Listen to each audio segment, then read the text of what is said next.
នឹងគឺមានការស្រាវតាមការសិក្សាស្រាវជ្រាវគឺថាគេកំណត់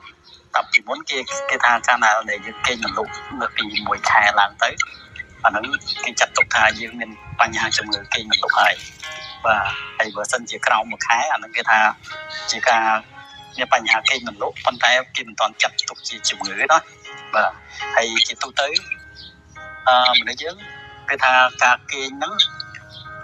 មានរយៈពេលនឹងការគេងនឹងទៀតបើសិនជាយើងចង់ដឹងថាតើការគេងហ្នឹងវា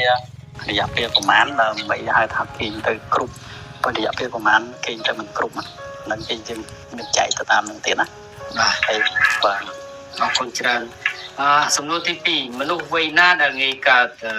ជំងឺនេះធម្មតាគេច្រើននិយាយថាមនុស្សចាស់គេមិនសូវបានតើមូលហេតុអ្វីបាទចំពោះថាមនុស្សចាស់គេមិនសូវបានគេមានច្រើនតែមានបញ្ហាជំងឺគេមិនលក់ហ្នឹងអាហ្នឹងគឺថាយើងដឹងទាំងអស់គ្នាជាទូទៅអញ្ចឹងប៉ុន្តែមូលហេតុហ្នឹងគឺថាដោយសារគាត់